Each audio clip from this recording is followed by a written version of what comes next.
welcome to... So I decided to start making this series about different recipes and other cooking, baking sort of stuff that I found to be not as draining, if that makes sense. So I've tried out some recipes that I'm going to share with you guys that don't drain my energy as much. Well, cooking requires a lot of energy from yourself, and obviously when you've got chronic conditions and other disabilities, you're kind of limited on what you can and can't do. So I've been going through all of the corners of the internet trying to find recipes that work in terms of energy levels, how long they take, how nutritious they are, etc. So what I'm hoping is by doing this series, I can share some recipes and some tips with you guys so that we can kind of learn and grow together to be able to cook when we can. Let's get started. So before we properly get into cooking, I'm going to introduce you to my wonderful recipe box. So this is something that I've made to make my life easier. Excuse me, there we go. Because obviously it's really difficult to know how much energy a certain dish is going to take. So for the past couple of months, I've been making these cards. I've split it into sections, and today it is lunchtime. So what I've done is I've broken it down, I don't know if you can see that, oh, not bad actually, into sort of categories to know how much energy each recipe takes. So the one that we're going to do today is called a chickpea salad sandwich. Now this is the recipe card. As you can see, it's green, which means it's a low energy recipe. Let's get started. All right, let's start with what equipment you'll need. So what you'll need is a bowl. I use a blender because I really struggle to mash up the chickpeas, but you can just use a fork for that, and something to chop up your fruit and veg with. I use this lovely little chopper tool. It honestly is my favourite purchase that I've made for my disabilities. It makes cooking so much easier because I really struggle to hold knives. So this saves me so much time and is absolutely brilliant. You can get it from pretty much anywhere.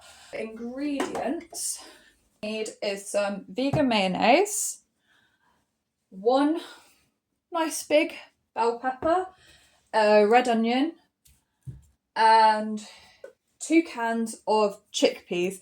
These are going to be an absolute nightmare to open for me because we seem to have got ones without any of the pull rings, whatever they're called. So I'm going to have to try and find the can opener.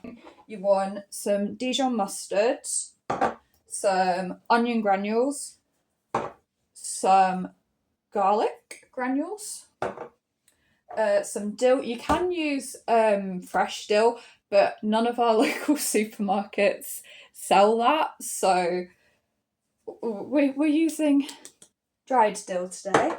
And obviously some salt and some pepper. All of this you do to your taste, so you don't have to follow my exact measurements for it. I have been trying to open the cans, the tins. This here is the result of one of the tins, because this is my evil can opener. I can clamp it on like that. Yeah, that's clamped on. It then will turn for like one turn, and then it goes really loose and it won't go any further. I've stabbed a can with a butter knife out, and obviously we need 2 cans, so I've managed to get 1 can out. So I'm going to get the other can, and I started trying to open these cans at 12 o'clock this afternoon, and it is now 12:45, so I have spent a good 45 minutes, sorry, that is my dog crying now, 45 minutes trying to get these cans open. And I'm not giving up. An ingenious way I opened the other tin, which is I got a butter knife because I've already managed to cut myself on my finger. So I've got a butter knife, and what I'm doing is I'm finding where the hole is, and I'm just sort of jamming it in there and then trying to sort of bend the can.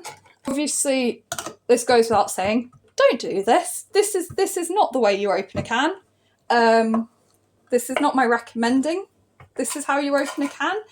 I would strongly advise not to do this because it really hurts.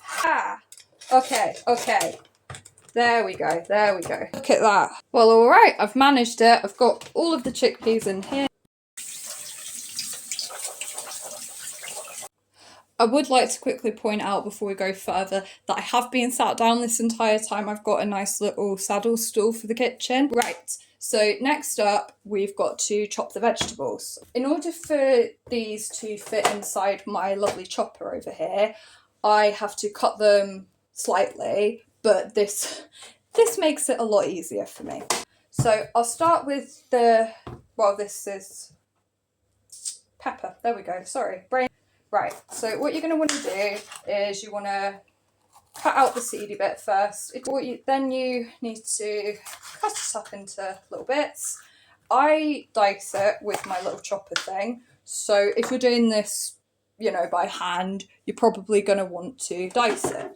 So then what we do is, if you've got one of these lovely little chopper things, you put it in there and you go push down. And I mean, sometimes it gets a little bit stuck like that, but it'll go down when you put another piece on top of it. And you go, and then it goes down, as you can see in there. Almost sent the red onion flying. So basically this is usually quite a simple recipe that doesn't require a lot of energy, and it keeps well as leftovers because there isn't anything in it that will go off really. I mean, as long as you eat it within like a week, then you'll be fine. So next what you're going to want to do is you're going to want to peel the red onion. Nobody has an easier, found a little tool or something to help them peel red onions or onions in general, please let me know. But you know what, it's been a long day. I'm going to cut myself some credit here. It has been a long day. Those cans are, honestly, whoever designed those kind of cans did not think about people with dexterity issues at all. Right, now watch how satisfying this is. So you pop that in and then you just press down, boom. Lovely. Honestly, I love this thing. This is the best purchase I ever made. Tell you what will be the second best purchase I make, an electric can opener. I'm going to do it this afternoon, honestly. Right, there we go. That's our vegetables chopped. Two options here. What you can do is you can use a blender to crush up the chickpeas, or you can do it by hand. So what you're going to want to do is you're going to make sure that your blender is on. Obviously, if you're doing it by fork, then what you want to do is just crush it with the back of the fork. Okay, so what you want to do is you want to put your chickpeas into the blender. So you want to put your chickpeas into the blender. Okey-doke. So what you're going to do is you're going to blend it. So your chickpeas should now look like this. Obviously, if you used a fork, it's going to take quite a bit longer, but that's what they should look like. And now we're going to take our big bowl. So you're going to take your chickpeas, remove the blade, obviously. I like to tip it upside down and hope it all comes out, personally. I shake, give it a good shake. So that's your chickpea bit done. Your vegetables / fruit / whatever that you used earlier, and that you chopped earlier, sorry. And you're going to want to pour those into the bowl. And I tend to give it a little bit of a stir first. So what you're going to want to do, I'm apparently using a tiny spoon with a little chicken on it, is you're going to want to get a spoon, a teaspoon if you will. So you're going to want to get a teaspoon. And what you want to do is you want to get your Dijon mustard, and you want to get 1 teaspoon of that. Anyway, you're going to want to get your herbs, spices, flavourings, etc. Garlic powder, you want 1/2 teaspoon. I just tend to bung it in. But 1/2 teaspoon of that, and you want 1/2 teaspoon of the onion powder. Yet again, I just tend to put in about what I want. And then you're going to want to put in 1 teaspoon of dill. Yet again, just bung it in. There we go. This is a nice, what I like to call a pots friendly recipe, because, you know, if you have pots, you require more, oh gosh, sorry, that was loud, more salt than your average person does. And same with the pepper, just bung it in. And now what you want to do is you're going to take your mayo, and it doesn't have to be vegan mayo, but I'm what they call lactose intolerant. But what you want to do is you're going to take your mayo, you know. So what you're going to do then is you're going to mix it all together. So that's how it should look, consistency wise. Obviously, you can do it to your taste. If you feel like it needs more mayo, do more mayo. So I'm serving mine in a nice bread bun. So there we go.